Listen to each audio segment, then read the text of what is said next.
What's going on, everybody? Dan French here. It's Saturday, so we all know what's going on. It's a French Workbench podcast here. In studio, I have a full crew here today. We got a lot of information we're going to go over, and we want to thank everybody out there that has subscribed to the channel, also supported the channel. If you guys haven't hit the like button throughout this content and through this show, please hit that like button. Also, if you guys have this is your first time to come into the show, if you like the content, please subscribe if you have not. To all of our 1,000 subscribers out there, right, guys? Thousands. Let's not exaggerate. Tens of thousands. Right. Yeah. Tens of thousands subscribers out there. We got Mr. Rick Raines back. Rick, your property manager. What's going on, buddy? How are you today? I'm doing great. Always glad to be here. Thank you. I appreciate you coming back, man. Anything new in your world? What have you been up to this last week, buddy? Probably the biggest thing. Got a call yesterday. My youngest grandson has just started going to school, and of course he gets croup yesterday. So he was sporting a temperature. I got a picture here of him. This poor little guy. Oh, there you go, man. And Let me see him. All right. No. Yes. Switch it around. Oh, I'm sorry. That's but all right. Anyway, he the grandson looks like her. They got him into the doctor, and by 6 o'clock last night, he was back to his old self. Good. Oh, good. So we're all Good for him, man. Kids are resilient. Yeah. Good genes. Absolutely. So what's going on? Anything else? Nothing else, huh? Anything personal going on with you? Did you guys do anything over the last week? Your family, your friends, anybody? Wife got me started going to Bible study. There you go, man. How do you feel about that? You feel like you're back on track now? He was never off track. Did you not hear him say, "My wife said"? I'm just kidding. Yeah. And we got himself, the one and only Mr. Brett Jenny over here, Mr. Energy. What's going on, I buddy? need a drum roll for that. Not much, man. Just enjoying freedom, man. God bless freedom. Where did you grow up, Brett? Belmont, Wisconsin, brah. Yeah.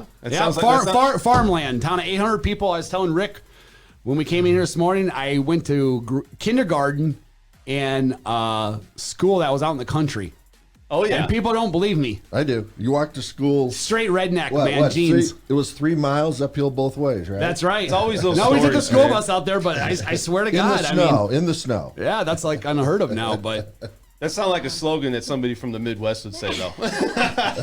come to Wisconsin, eh? Good school, cornfield, beer. Cheesehead over here. Cheese, eh? You like cheese and beer? Yeah, Hey, man, we don't have mountains. We don't have oceans. You know what we have? Cheese and beer. Cheese and beer, And baby. football. Oh, Green Bay Packers. and skeeters. God's team. You got skeeters. That's the Skeeters. That's the state bird. Fishing, yeah. Muskies, Northerns. All right, enough about you guys. Let's get over here. Esmeralda Lucia. Enough of the going on? redneck games. Right. Let's talk with Esmeralda Lucia. What's going on? How you doing today, Esmeralda? I'm doing great. Man, you got a nice background picture there. I like it a lot. Looks pretty good. Yeah. What have you been up to? Anything new in your world? Oh my God, I have so many new things happening. Great things, though. What's happening? You always, I can't say yet. But you until always done. do this. It's like, I'm going to tease you, and I'm going to say something's good, and then it's like, wait, I can't really say anything about until it. Until the next week? Yeah. Okay. I want to get that information, but I also want to introduce also what else we're going to do here. So the other things we're going to talk about is with Rick, we're going to talk about pools working for owners, right? How that works. Is that really cost effective? Are they losing money on that? Also the repairs for owners and tenants, and what his perspective is on that as a property manager. And we're also going to talk about cryptocurrency with Brett. We're going to talk a little bit about stocks. And but first, we're going to talk with Sarah Morris, and I want to introduce Sarah Morris, and I want to go over here. We're Vegas, We're man. popular. Hey, there's four or five other popular places. Yeah, they're all jealous. They're all jealous. We're the city of lights. They're all wannabes. That's right, man. You come Vegas or you come nothing at all. Absolutely. Let's go over and we're going to talk to Rick about property management. Rick, we're going to talk to you today about repairs, both owners and tenants perspective. Also about pools and working for owners, and is that really a profit or is it a loss to most of a lot of these owners, right? So go ahead and let's talk to you about what's happening here. Well, I wanted to piggyback for those of you who didn't catch last week's podcast, please. We had a really good podcast, and we were interviewing Ace with Green Oasis Pools and Landscape. He's been in the business 20 years. Unfortunately, we didn't get to touch on how pools affect property management. And one of the things I want owners out there that are thinking of hiring property managers or to do it themselves is that most tenants aren't looking for places with pools. They're looking for a functional place that's either near where they work or their schools, or it's the right size. And pools are rarely one of the things that are on their list. And when you rent a place out, you're probably going to only get between $200 and $400 more in rent, depending on the size of the pool and where the property sits. And your costs for that pool are going to be between $150 and $200. So Because of liability? Well, I was going to jump in with the liability because there's also the liability, but I'm just Steam talking. was coming out of I'm just talking numbers here. But yes, and the other thing is that you have the liability. But so what happens is, because there's so little net profit from having a pool and all of this liability, but owners, what they want to do is put all the burden on these tenants, and most tenants don't have the ability to clean pools and maintain them, which is Or they're not going to. a time-intensive thing, and there's expense involved. And most of the time, or a lot of the time, you end up with green swamps, and that's something that an owner who's handling it himself, managing himself, that's problematic. So that's one of the things that I wanted to bring up as far as pools, since we had that last week. Okay. And then moving in the same vein into, I've got the three things that, again, do-it-yourself property managers or owners, the three pitfalls, major three pitfalls. And the first one is, if you're an owner and you're doing it yourself, you don't have the time or the resources to fully figure out a background on somebody for most of the time. And what we've run into, and I could give you a lot of stories about this, you end up taking a person who flashes money in front of you. And I don't know if any of you have seen the movie Pacific Heights with Michael Keaton, but if you're an owner that's thinking about doing it yourself, you should really look at that movie.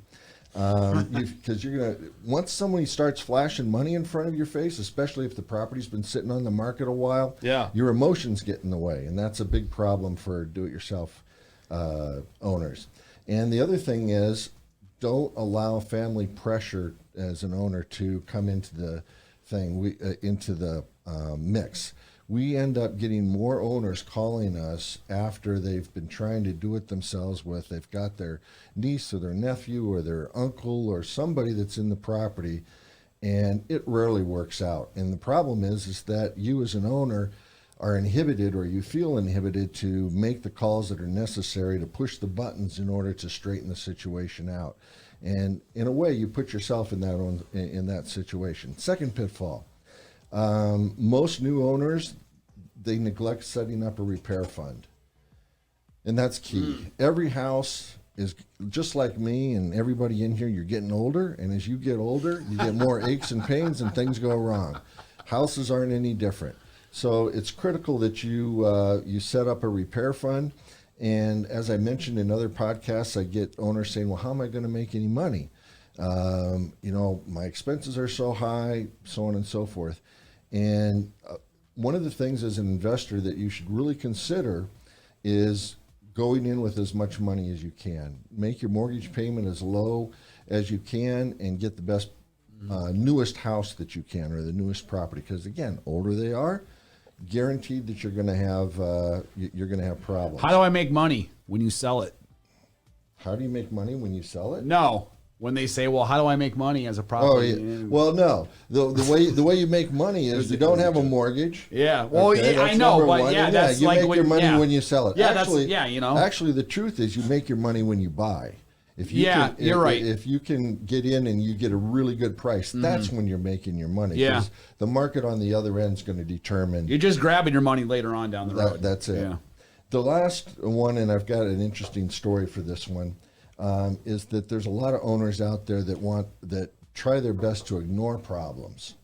And that's a surefire way to get you in a lot of problems, either with state mandates or laws that you break. That's one. What's one of the side. things that they typically ignore? Like, would you say that's a big problem that you have with your Well, clients?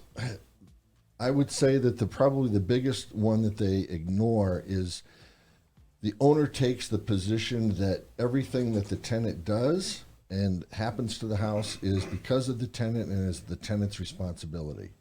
And that is not a good way to make business decisions. So if let's say I have I agree with a you. piping problem like underneath the That's sink. different. The sink, is that something that the property manager would take care of it, the landlord, or would it be the tenant? Why do you have a piping problem? So, as an example, what do you mean, Rick? Rick's right. So, I was gonna say something further, but we're live. I just got it. We keep you young, Rick. Thank you. Hey, no pools. Wait, I've never had a piping problem. So no pools. Hey, Rick, No show those pools. guns, buddy. Let's see. Change it. No pools. Let's see. Wait, hold on. Let's see those guns, Rick. There you go. Rick has no Death piping and problems. destruction. He's got Part no piping D. problems over here. But wait. Okay, And a lot of this. we're getting serious now. Yeah, a lot of this stuff has to Let's do focus. again with the owners and their emotions.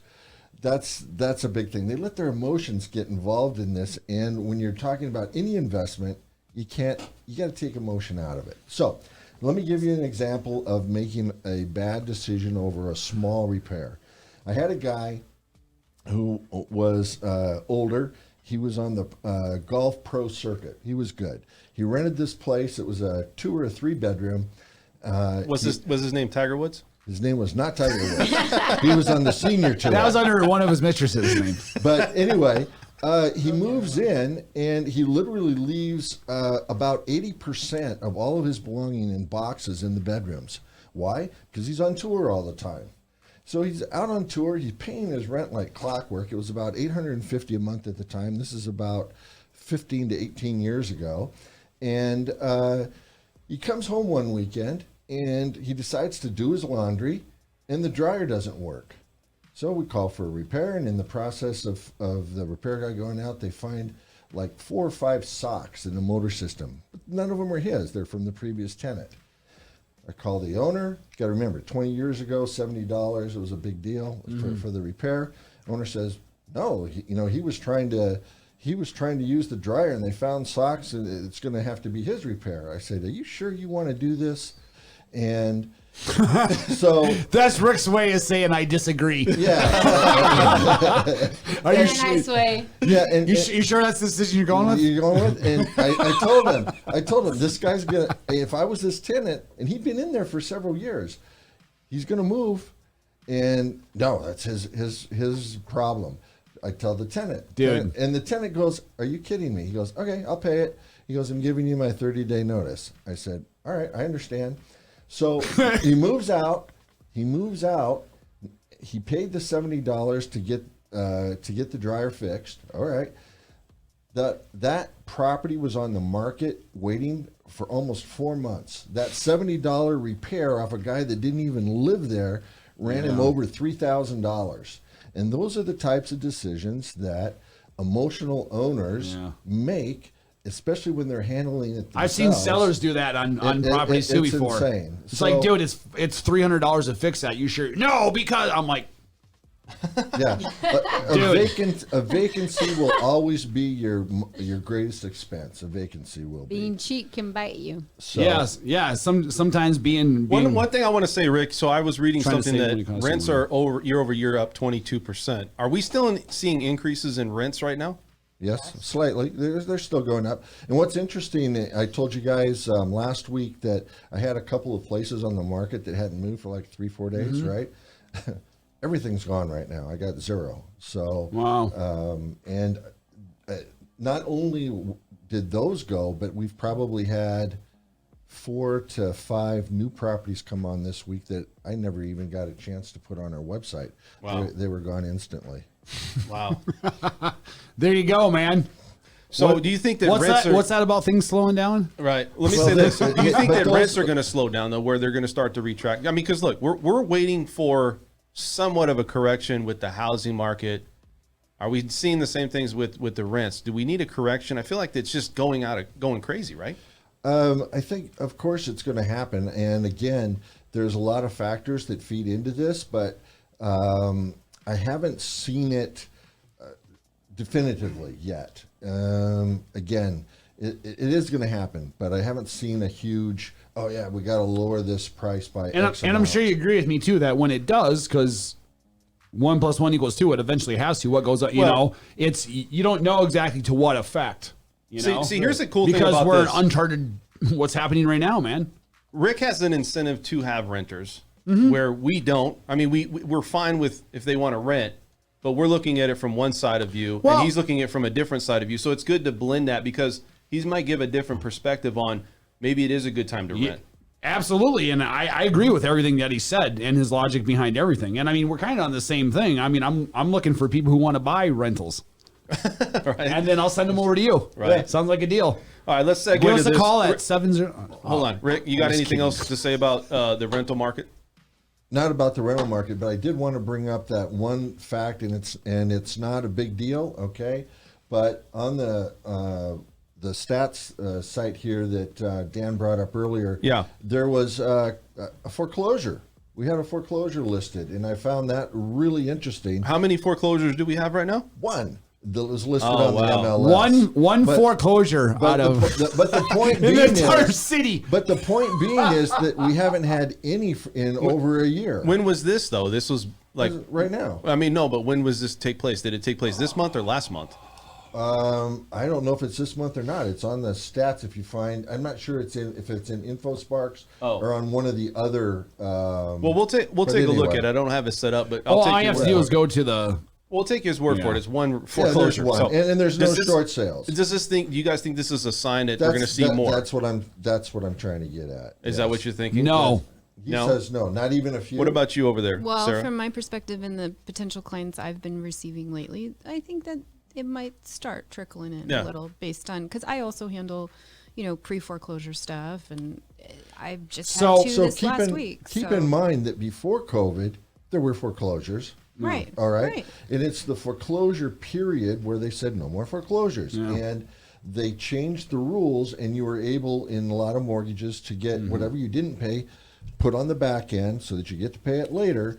But that's That's why it's going to happen. It's that's going to drying happen. out. It's just going to go back to the Because way how it are was. these people going to be able to pay all of a sudden? So now? my when I make my comment on it, I mean it from a perspective of this. Yes, I'm sure maybe a few will come on, but no one's getting around the fact that there's still 10 buyers Sure, for there might everyone be that short comes sales. on. So I don't know, So man. so if more foreclosures come on, but they're being snatched up for full price if over list the second they come on, what's the relativity of that? I think I'm still in a test case position. Just more homes on the market. Because I mean, we got one, which is great. I got to. I think one doesn't mean gotta see anything. I In got a to see city the of flow. of 2.5, 3 million, Yeah. one foreclosure. Are you kidding me? Why are we even mentioning it? Yeah. I mean, that's my thought. I mean, no, I know the why, only but reason Because I look, mentioned it is because I it know. actually hit. And yeah. it's- I'm not that's all. saying it as It's, a rip. well, because I'm look, just the case saying study it as on an this example. would be the case study would be would it increase like in a short window, or would we see one now and then we see one in another month? So what's You know what I relative mean? to you So- that, of that increasing? So if we have one and it goes to 100, I think we could go to 300 and they would still be snatched up right like. Dude, it's still a case study in my You know, opinion. yeah. I think it's a good thing to bring up. agree. It's No, I something- agree. Okay, and so we'll just leave it at that. Okay. Yeah. Okay. Are we going to segue out of property management? Because I have one thing I want to say. Go ahead and talk Okay, about it. 100%. all right, just for the landlords out there, because again, I'm always thinking about liability. I know you've had insurance agents on before, which have probably talked about this, but when I do estate planning, I do asset protection. So, like, definitely pro tip, landlords, please have an umbrella policy. Please, please, please. If you have rental properties, you need an umbrella policy. You also do not own those rental properties in your own name. That is the most insane thing to do ever. For the you listener- want to own them in an LLC at a minimum, because you do not want, when that tenant sues the property owner, they do not need to sue you individually, so all your personal assets are exposed. You want to put it in a business entity to limit your exposure and limit your liability. And it's cheap to do. What's umbrella for all the viewers out there? Great question. I should have already No, I'm defined serious, that. yeah. Umbrella policy is usually you've got your 300, 500 policy, your standard policy, and then Mm-hmm. you put an umbrella. It's usually $1 million umbrella. So if a tenant slips and falls and they sue the landlord Okay. and the judgment is over your policy limits, covers that? It covers it. Cool. Which is very important, because if it doesn't, then they're going to go after your own assets. So you want to Okay. have that umbrella policy, and it's not that expensive. Very cheap. So I appreciate everybody.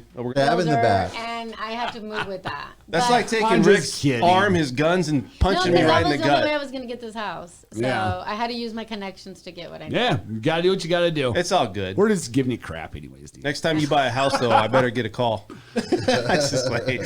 So, anyways, guys, we're gonna finish the show. This is the final segment of this. You guys have anything else to say here? Anybody? Final thoughts, questions, anything out there? Rick, let's start with you. Anything? Everything's good. Okay. Did we check the chart? Is anybody asking any questions? Not too much today. I think a lot of right. people are listening. But go ahead, Rick. You got anything else or no? Nothing else to that's say. it. Brett. Just contact us or me if you have any questions about the housing market or Bitcoin. I mean, I'll just talk that to the end of the day. So wait, one last thing. So it wasn't mentioned. I'm with Atlas Group LC, and we're on all the social media. Look me up. Give us a call. Absolutely, Sarah. Thanks, Dan, for having me on. This was a lot of fun. It was awesome. And Brett, you should come to my legal CE class, continuing education, next Thursday. If Yeah? not, you can come next. I do it every month. But Okay. Anyway, it'll be interesting. I'll get your number after this. Text me the info and I'll be Look there. at all these connections Guarantee we it. got going on. This is why So- we do this. This is so this for town, real man. estate agents, if you need law CE, which everybody does to renew their license, then I do teach the law CE. And of course, for anybody else out there, if you have questions about business, real estate, probate, estate planning, I'll talk to you for 15 minutes for free. So give me a call. Absolutely. Esmeralda with your new house. Anything else? Your brand new home that she's She's using. just going home to her new house. She's using connections in her Good. family, but that's cool. I'm just playing. It's good for my you. uncle bought it for me, so he's Hey, my it's bank. all good. I'm just. I'm I happy can't be for mad you. at him, right? I'm happy right. for you. I'm just giving Thank you Thank some. you. Don't be. I'm giving you some shit. shit. Dan's just a hater. Just like- Biggest hater right now, you son of a bitch. I just Son like, of a bitch. I like you. to put people on the spot, man. It's funny. He's not. So thank you for coming on, everybody. Again, this is the most real and behind-the-scenes information regarding financing, real estate, money talk, entrepreneurs through on-job experience here in Las Vegas. Again, I'm your host, Dan French, streaming from Las Vegas. Brett, what do you got to say, buddy? For anybody who's listening, we are the podcast of the stars. They all listen to us. Please hit that like button. Also subscribe if Most you like the content. influential. If you guys have any questions, put it in the comment section. I'll answer them.